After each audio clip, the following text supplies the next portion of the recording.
Selamat datang di channel ini. Pada video ini saya mau mereview film dokumenter In the Name of the God, A Holy Betrayal ya. Sebenarnya agak bikin ngantuk ya nonton film dokumenter. Cuma karena ramai dibahas, jadi akhirnya saya nonton film ini. Jadi kurang lebihnya film ini menceritakan beberapa pemuka agama itulah atau pendeta gitu ya, yang melakukan beberapa kejahatan gitulah. Jadi di episode 1-3 ini menceritakan tentang seorang pendeta yang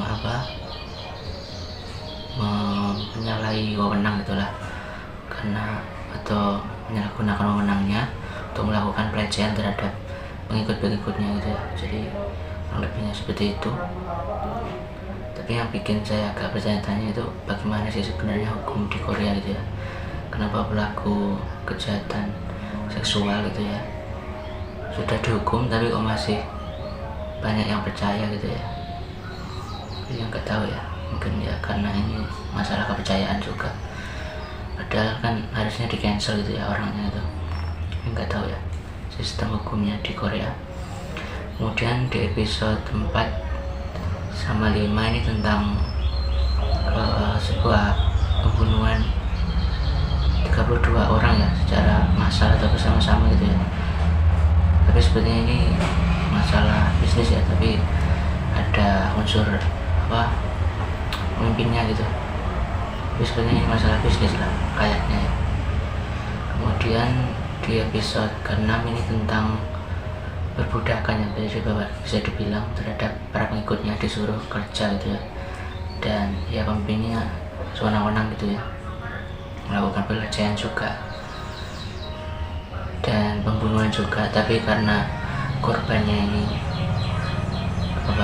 dikremasi ya, jadinya akhirnya tidak bisa dihukum berat gitu ya pemimpin sekte ini, dan akhirnya ya gitu bebas setelah penjara cuma beberapa tahun, akhirnya bebas itu ya.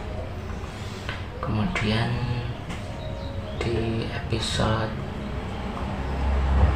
78 episode 78 ini tentang pendeta ya, pendeta Kristen lah, seperti di video-video sering kita lihat yang bisa katanya menyembuhkan gitu ya, dan akhirnya banyak orang percaya. Nah akan tetapi kepercayaan ini dibalas dengan kejahatan, di mana ya si pendeta ini melakukan pelecehan seksual dengan hampir mirip yang episode 1-3 ya. Tapi di sini ditambah dengan penyelewengan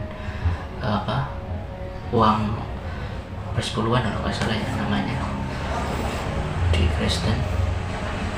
Penyelewengan dana sama pelecehan ya, dan kenapa masih dipercaya sama pengikutnya gitu. Entahlah, jadi di sini banyak dua sisi gitu ya.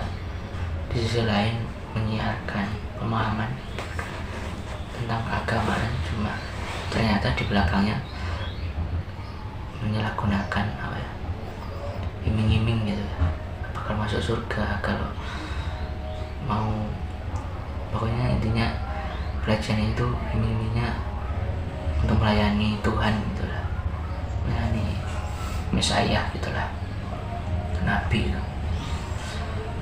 Jadi ya gitulah kurang lebihnya film ini menggambarkan tersebut ya.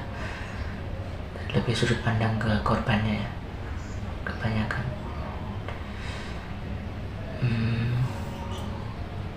Ya ini mungkin penyebab ya kenapa di Korea ini banyak atau kebanyakan stigma negatif ya terhadap agama ya, karena melihat kasus-kasus yang sangat mengerikan seperti ini ya, pemuka agama yang ternyata gila seks dan melakukan kejahatan-kejahatan ya, pembunuhan, penyelewengan dana aja.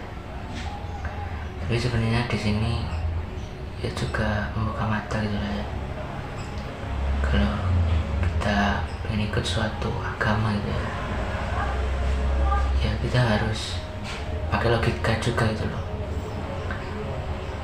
Ya memang mungkin awalnya benar gitu ya, tapi kalau mungkin kalian rasa ada hal yang menyimpang gitu ya, sebaiknya jangan terlalu dipercaya gitu, maksudnya tidak 100% kalian percaya gitu ya, karena pemuka agama ini maupun yang mengaku nabi gitu ya, mampu menyembuhkan gitu, jangan percaya mentah-mentah gitu. Kalian harus menggunakan logika gitu ya. Kalau memang baik ya kita ambil gitu ya. Kalau memang mulai ada menyimpang, misalnya ada beberapa pemuka agama yang membahas tentang politik, membahas tentang hal yang mungkin kurang sesuai dengan Anda gitu ya, sebaiknya jangan diikuti. Tapi kalau ada hal yang baik kalian ikuti gitu ya. Dan misalnya memberikan sumbangan atau dana gitu ya, mungkin ya niatnya baik gitu ya, tapi ya menurut saya ya sewajarnya gitu ya, dan minta transparansi gitulah. Sebenarnya ini dana ini digunakan untuk apa gitu ya, membangun gereja, membangun masjid, membangun gitu, tempat ibadah, menyediakan pendidikan gitu. Jadi kalian juga harus minta transparansi gitu ya. Dan ya itu tadi, kita harus hati-hati dan menggunakan logika meskipun ini soal kepercayaan gitu ya. Jadi mungkin segini aja ya reviewnya tentang film dokumenter In the Name of God, Oh Holy Petralia. Semoga bermanfaat dan jangan lupa untuk like, comment, share, dan subscribe.